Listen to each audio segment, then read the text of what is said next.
For you this morning. Airports are on high alert for that swine flu outbreak, which is quickly spreading this morning from Mexico to the rest of the world. We are learning that 10 students in New Zealand may be infected. They just returned from Mexico, and the U.S., right here in the U.S., U.S. Airways will allow customers on flights to Mexico City, but they posted a travel advisory, and they said to switch their destinations free of charge if they want to. The swine flu has ravaged Mexico, already killing at least 82 people, sickening more than 1,300.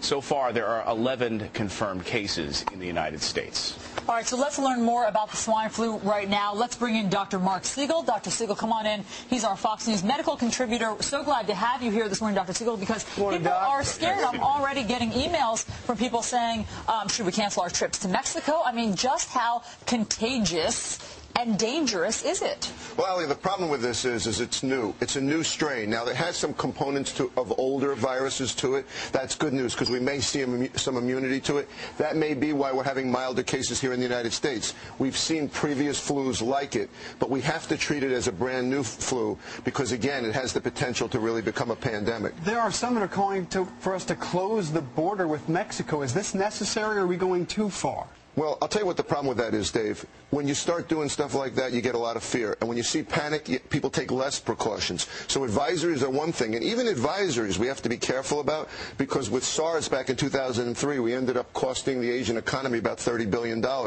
If we choke off Mexico, there's going to be big economic ramifications.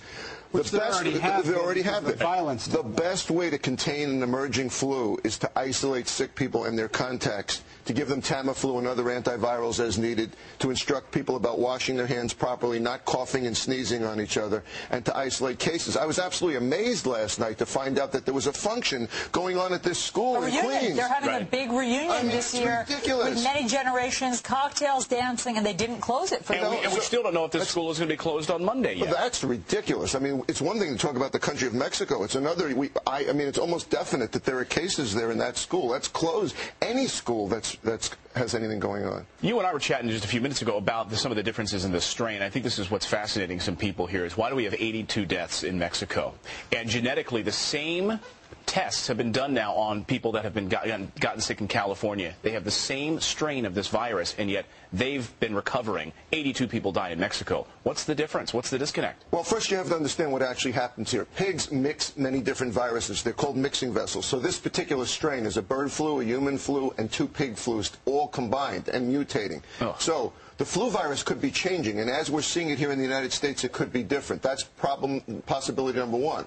Possibility number two is that it may be that we have a better health system here, that people are getting care more quickly. And the third possibility is actually that we may have more immunity built up here. In other words, we may have seen more of this virus here. They may not have seen it in Mexico. They're throwing around this word pandemic, and it's scaring the daylights out of people. What does that mean? You know, I'm glad you brought that up. We need to tell our viewers that what a pandemic simply means is a new strain of a virus that's appearing in different parts of the world at once and spreading. We saw that in 1968 with the Hong Kong flu. You know what? That pandemic was milder than a yearly outbreak was. Okay. So we don't know how severe this is. Pandemics come in 3 varieties: mild, moderate, and severe. So far, this looks like it will be mild, especially if we have the public health measures that we need. Right. All right, Dr. Mark Siegel, thanks so much for joining us. And remember, wash your hands. I mean, that's one of the biggest ones. And don't sneeze on people. Okay, well, thank you. I'll remember that. That perhaps goes without saying. All right, in the meantime.